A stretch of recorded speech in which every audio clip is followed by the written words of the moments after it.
Also, I want to stick up for Sky News. I want to stick up for what we do here at night. And I want to stick up for my colleagues who also work here at Sky News and don't hold back about our criticisms of Malcolm Turnbull. Now, as you know, I was a very passionate defender of Tony Abbott.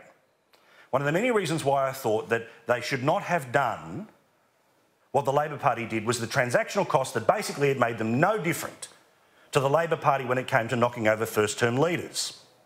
The transactional cost would be too great. And guess what? They lost 14 seats at the last election. They put themselves in a position where they were one scandal, one heart attack, or one dual citizen away from pissing away their one-seat majority. But what has been interesting is that there are plenty of people who are the Turnbull backers from all those years ago. The ones who were the benefits of the leaks, the ones who were the insiders who knew the senators that were helping Malcolm Turnbull do his thing, the people who were the recipients of the Julie Bishop leaks, and the people who were well and truly in a very intimate texting relationship with Malcolm Turnbull. These are all the people who are now, and you can read their stuff in the paper, you can see them on telly every now and then, and you can hear them on the radio. These are all the people that are now saying the main reason not to get rid of Malcolm Turnbull is the transactional cost. That is, of course, no different than the transactional cost of Abbott to Turnbull. But the reason this is about Sky News is because they like to throw many a dig at this channel, and they like to throw many a dig at the commentators on this channel. Now, everyone on this channel can stand up for themselves, but I will talk about my approach. I think Malcolm Turnbull was a dud in 2009. He was a dud when he took over the Prime Ministership, or took the Prime Ministership in 2015, and he was a dud at the last election. He's a dud in 2017, and he'll be a dud next year, the year after, and the year after that, however long he's going to hold on as Prime Minister. I don't want Bill Shorten to become Prime Minister, but what am I supposed to do? Just pretend that a guy who is turning, well, gold into poop at every opportunity he possibly can, just look the other way and say, because he's Team Blue, he's awesome. But the reason, again, I make this about Sky News is because there's two ways that people attack criticism that is aired of the Prime Minister on this channel.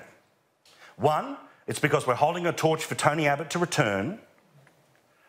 Or two, the reason that, we're like the very mangy end of a tail that's wagging the dog, that our audience is so small that no one should be listening to us. Well, you can't have it both ways.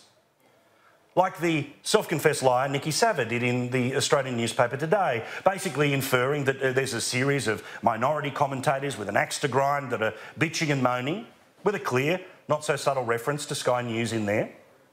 Well, you can't have it both ways. We can't be so insignificant that no one's watching, but so disproportionately significant that what we say here is the reason that the Prime Minister who can turn gold into poop has lost 23 news polls in a row.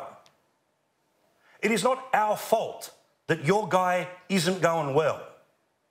It is not my fault that your guy isn't everything that you wanted him to be.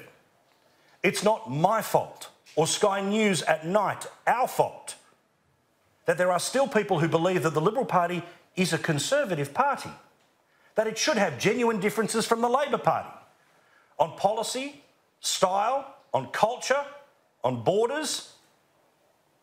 These are all things that we care about deeply. And I blow up each and every night on this program, not because I dream of Tony Abbott returning so I'm able to have, a Coke while he has a beer at Kirribilli House when he's returned to the Prime Ministership. I fire up on this show because more than 30% of Australians have said, bugger you, to the major parties. 30% of Australians have said, you know what, on the hardcore left, I'm going green. I'm going One Nation. I'm going Katter's Australia Party. I'm going for David Leyonhjelm. I'm going for Jackie Lambie as she was. I'm going for Darren Hinch. I'm going for the Australian Conservatives. There is a revolution that is on. And I'm sorry if it is inconvenient to you that the victim of that revolution is the bloke who lives in the pink house because the other house on the other side of the harbour isn't good enough for him. Your bloke's a dud. And you can blame everyone else, but maybe have a look at your own judgment about the horse, the nag, that you backed in that is now falling away from the field.